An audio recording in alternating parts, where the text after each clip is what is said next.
Olá, continuamos falando de micose sistêmica, só que agora vamos falar sobre a coccidioidomicose. É uma micose sistêmica que acomete principalmente o tecido pulmonar, mas pode ser encontrada também em lesões cutâneas e outros órgãos internos. O agente etiológico dessa patologia é conhecido como coccidioides. E a primeira espécie descrita dessa patologia é chamada de Coccidioides imitis. A doença é endêmica no Arizona, Califórnia e Texas. No Brasil, os estados do Piauí e da Bahia também já são endêmicos para esse fungo. No Nordeste brasileiro, de forma geral, é possível que ele seja encontrado. Então, a coccidioidomicose ocorre geralmente em solos desertificados. O fungo, o agente, ocorre mais nessas regiões de solos desertificados. Por isso, alguns estados da região nordeste do Brasil já são endêmicos também para essa patologia. Mas existe uma curiosidade com relação a essa patologia, que até anos atrás a gente tinha conhecimento de que ela só ocorria nos Estados Unidos.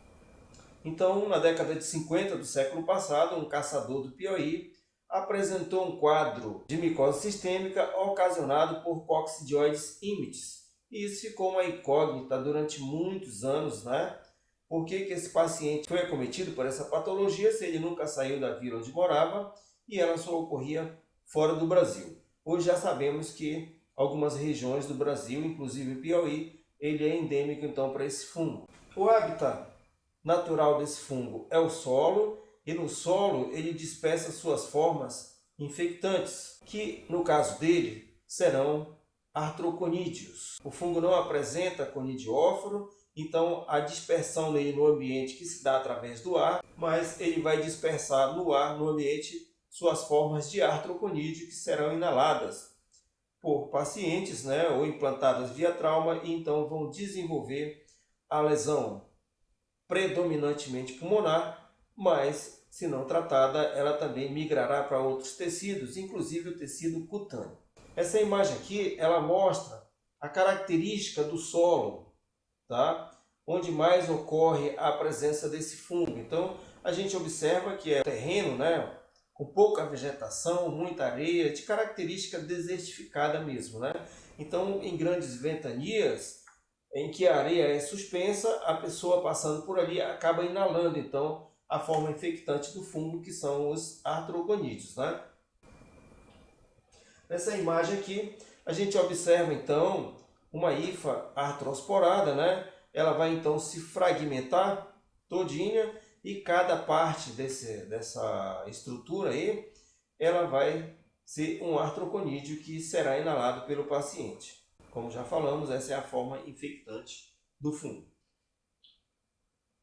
Nessa imagem observamos à nossa direita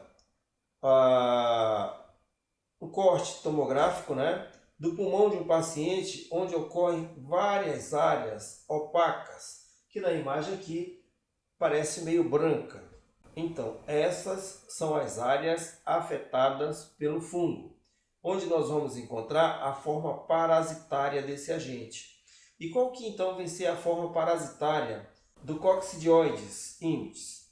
Ela será na forma de esférulas recheadas de endosporos. Então o fungo penetra no organismo pelas vias respiratórias, principalmente na forma de artroconídeos, e lá no sistema respiratório inferior, o fungo vai desenvolver sua forma parasitária, que são as esférulas recheadas de endosporos. Os espécimes clínicos, os materiais para a realização do diagnóstico dessa patologia, são também os mesmos que a gente já escutou quando falamos de Paracoccidioides brasiliensis e de Blastomyces dermatitidis. Então, o fungo sistêmico, todos eles acabam desenvolvendo um breve quadro pulmonar, quando não um grave quadro, e depois eles acabam migrando para outros tecidos. Então, seja material respiratório, e aí a gente pode falar de escarro, de secreção traqueal, de lavado broncoalveolar. Todos esses materiais aí, eles podem ser coletados para realizar a pesquisa da forma parasitária do fungo, assim como para cultivar, tá? Realizar a cultura para a identificação desse agente. Também podemos receber exudado purulento, material de feridas, né, abertas, de úlceras, né? Podemos receber esse tipo de material, assim como podemos receber a biópsia. Só lembrando sempre, toda vez que eu recebo biópsia para diagnóstico de micose, eu não posso receber essa biópsia em álcool nem formol. Eu preciso receber este material acondicionado em soro fisiológico, tá certo? Para que o fungo fique viável para ser cultivado. Só dessa forma nós vamos conseguir identificar o gênero e a espécie do agente da micose. Então, no caso da coccidioidomicose, que é a doença ocasionada pelo Coccidioides immitis, não é diferente. A biópsia terá que vir no soro fisiológico.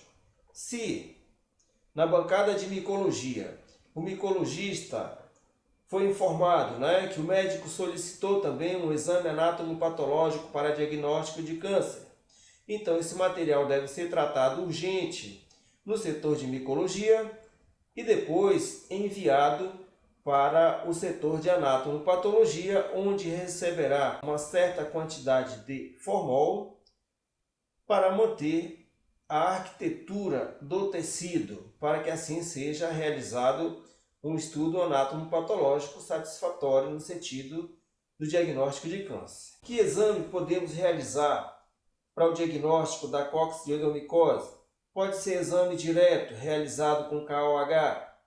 Pode ser histológico, corado pelo crocô, corado pelo azul algodão, corado por... tem uma infinidade de corantes aí a serem utilizados na micologia. O exame microscópico ele pode ser realizado tanto a fresco como já colorido, né? O KOH, ou hidróxido de potássio, a 10 ou 20%, é a solução que nós vamos utilizar para realizar o exame do material fresco, né, antes de passar por coloração. O histológico pode ser realizada a coloração de HE, coloração de glucote ou de outras, e assim também vai se observar a estrutura do fungo da forma parasitária, já que nós estamos analisando o tecido do paciente, né? Então, o que eu vou encontrar, Gladson, no tecido do paciente quando a patologia se tratar de coccidioidomicose? Eu vou encontrar esférulas recheadas de endosporos. É essa a forma tecidual ou forma parasitária do agente coccidioides. Podemos realizar cultura, sim, assim como para outros agentes que nós já falamos em outras aulas, né? Você pode ir lá no nosso canal e observar que tem várias aulas de micologias postadas lá. E eu trabalho com tanto o exame direto como com a cultura. Então, eu sempre realizo cultura, médico solicitando ou não. É interesse meu informar e ajudar a curar esse paciente. Então, dessa forma, a gente dá um bom suporte para o médico, por mais que não seja pedido. Então, a cultura para esse agente, ela pode ser realizada também em água saborô, temperatura ambiente e temperatura de 37 graus. Por que isso? Porque o fungo é dimórfico também. E o que é ser um fungo dimórfico? É apresentar duas formas dependentes da temperatura. Então, a temperatura ambiente, o fungo apresentará a sua forma de bolor, que tecnicamente nós vamos chamar de colônias filamentosas. E a colônia filamentosa desse agente, ela apresenta um micélio bem rasteiro, de cor branco amarelado e bem fino, e se estende por toda a superfície do meio. O verso vai ser incolor e a temperatura de 37 graus nós vamos observar colônias de aspecto leveduriforme. O que eu vou encontrar na colônia, na microscopia da colônia a 37 graus? Eu vou encontrar a formação de esférulas também, tá? Que vai imitar então a forma tecidual, a forma parasitária. E a temperatura ambiente, eu encontro o quê? Eu vou encontrar na microscopia hifas, artrosporadas e artroconídeos, que caracterizarão então a forma filamentosa da cultura. Ok? Podemos fazer sorologia? Faz sorologia para tudo, mas nós não abordamos sorologia nas nossas aulas, senão vai estender muito. Biologia molecular pode ser realizada também para a elucidação dessa questão, para diagnóstico, para identificação do agente? Claro que sim, hoje tudo termina em biologia molecular, né? Então é mais aí uma ferramenta para a gente elucidar essas questões. Nessa imagem aqui, a gente observa a forma parasitária do agente. Então é um corte histológico de tecido pulmonar, né? E a gente vai ver então o que se observa de forma fúngica nesse corte. Acompanhem comigo então o caminhar da setinha na imagem, ok? Então, aqui onde está circulando a setinha vermelha é que se encontra a esférula recheada de endosporos, que eu já falei há pouco, né? O que se vê mais ao lado dessa esférula, que é a estrutura fúngica, são células inflamatórias, né? O organismo, ele então promove uma boa resposta inflamatória à presença desse agente. Nesta outra imagem, nós também observamos a forma parasitária do agente. Eu vou também circular com a setinha para vocês, para observarem onde que ela se encontra.